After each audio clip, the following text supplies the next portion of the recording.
attacked it, the right way. We've had 5 long weeks of football, and this was kind of more like a reward for them to be able to go out there in front of a lot of people and have like a game atmosphere. It was really good for recruiting. Had a bunch of recruits in this morning. That was awesome to have those guys, and and then having all the former players back is always something that I thoroughly enjoy. Those guys mean a lot to the program, and it's always good to have those guys back. So happy with the way today turned out. Glad it's over. It's the 15th practice. You get to the point to where it's like, let's get this over and done with. We kind of know where we're at right now, but just want to kind of get it over and done with, and give the players some time over the next basically month. This is probably the most time that they have all year, most personal time that they have all year is over the course of the next month.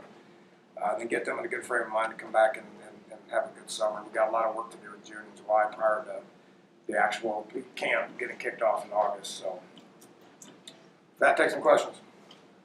So you say you have a good idea where you are. So where are you good? Where are you bad? What do you like? Well, you get to a point where you just can't get any better with what you currently have, is pretty much my point. I think we're going to be a completely different team late August than we are right now. You guys know my injury policy right now, but there's 20 guys in the weight room that were not able to participate. All those guys will be back, and the long-term guys with Karan and Draymond and Yadni really honestly could have played, but what's the point? So what I meant was, I know where we're at, and I know we can't get any better until we get 3 months down the road. And then we will kind of look and see what we're good at and what we're not good at. I don't really have the answers for that. Was this a run-through for you and Jake to see how the new play calling with your input goes, or is that another thing that has to wait till fall? No, I mean we're in constant communication about what needs to happen and where we're at and what we need to call and what the game plans are. I mean, that's not going to change. The thing that will be different in the game are the headset and stuff. Where I think we had to delay a game on a fourth down, go for it call, or it's going to be a little easier when I'm in his ear and I'm saying you got 2 downs here, or be thinking about 4th down. Anytime you get around that 30-40 yard line, that's going to be something that's going to be possible. So, we're on the same page right now. I'm not worried about that. The game management, the sideline stuff, communication, need headsets in order to get that done, which we don't need to be worried about that right now. And you talked about Greer today overall. Yeah, he looked pretty good to me. He looked good to you? Yeah. Yeah, he's as good as advertised. I like the kid's demeanor. I mean, he's got complete control of the huddle. It's going to be different when it's live bullets and he can get hit. We're obviously protecting him right now.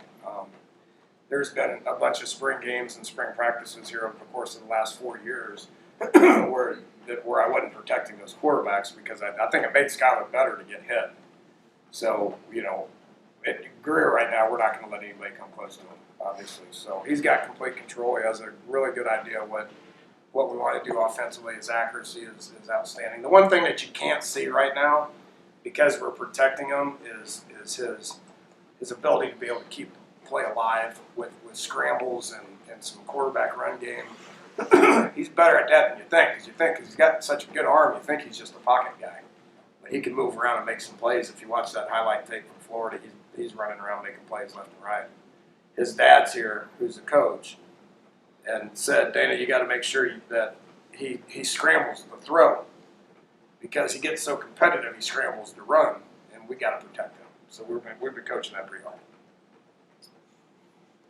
That chemistry that Will has developed with David Sills, saw that a lot today. How have you seen that develop over the course of the spring, and how important is that going to be going forward? Yeah, he's our most valuable guy right now, which is not surprising. He's been doing it every day for 15 days. David has a starting quarterback mentality. He's extremely, extremely football smart. I knew that when I recruited him. And so that rubs off on the guys in the huddle, and that connection has been has been fun to watch. And I think over the course of the next 2 years, it's going to be a lot of fun to watch. David's going to keep getting better. He's committed to playing receiver now, and he gets better every day. I mean, he's disappointed in himself right now because he didn't make a couple of plays that he thought he could have. I thought it was a pretty good spring game for him. Your thoughts of your defense through the spring? What do you think of them? There's obviously a lot of new faces there. Yeah, D-line and corner were the concerns. I think we're going to be really good at safety and linebacker.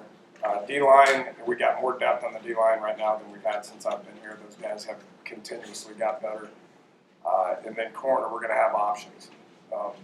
We got 4 guys that we feel pretty good about right now. Then you're adding 2 more older guys, a grad transfer and another JUCO guy. So we got a lot of bodies, a lot of competition. I like where we're at right now, and I think it's going to be fun in August to see those battles continue to develop. No, you're not talking about injuries, but McCoy, he didn't show as he an Indy player or Be good. He had a upper body procedure. He's had a really good spring. Can't wait to see him in June. Can't wait to coach him in June. Coach, was that your call having Gino and Shelton come in? Yeah, I was bored. Were y'all bored? I got bored during the fourth quarter. I'm sitting there looking at the sidelines going, he's made a whole bunch of plays, he's made a whole bunch of plays, he's made a whole bunch of plays, he's made a whole bunch of plays. They never played together. So I said, Jake, get those guys together and put them out there. What I'm shocked is KJ Dillon, who talks more trash than anybody I've ever had. And he talks trash to me. He didn't get out there. I was like, dude, what? I mean, him and Rasul were sitting right there. Both of them are extremely competitive and love talking trash. I can't believe they didn't jump out. Well, I forgot that KJ is coming off a knee surgery. So he goes, that's the only reason why I didn't get in somebody's face out there. But no, that was fun. Gino came to the sideline and goes, man, I knew one could run. I didn't know he could run that fast. And one didn't even stretch. No, it's fun. Like I said, those guys mean a lot to me and the program, and love having those guys back. They rub off on a lot of the younger guys. A lot of those guys in the locker room. I had Gino bring it down. He broke it down. I mean, 90% of that team don't know Gino. Never seen him before, so it's good to have those guys back. Dan, your offensive line, obviously replacing some key players from last year, but how do you think the rebuild's going there? Good. I think we're going to be better when it's all said and done. I really do. Colton's coming into his own at tackle. He's got a chance to be as good as anybody. Matt Jones is the surprise of the spring to me. He is just really solid. We got 2 older guys, Grant and Bosch. These guys are old and they know everything. So those 5 I think are pretty good. And then we're developing the second team that's gonna give us depth for the first time since I've been here. Quick reaction to the 10th assistant yesterday. It's good. I just it's disappointing that it didn't happen immediately. But we were pretty certain it was going to happen. I mean, that's been all the talk for the last year and a half. All the things that were passed is not a surprise to me. We've been preparing for that stuff to happen, whether it's the recruiting or the camps or the 10th assistant, no matter what it is. I mean, we've been, Kelly and I have been sitting in many meetings over the last 2 years preparing for this, so we're in a good place. Does the early signing period help your program a little better, maybe because you feel like you're more a target of guys being poached late by elite programs?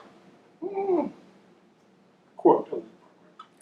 Not really. I've never thought of it that way. I like putting closure. We've been getting so many midterm guys, whether they're high school guys. The high school midterm guys don't get a signing day. They don't get to experience that. It's gonna remove some of the look at me stuff that exists with one signing day, which I'm really excited about that because that gets awful nauseating. It's going to make in-season visits a bigger priority.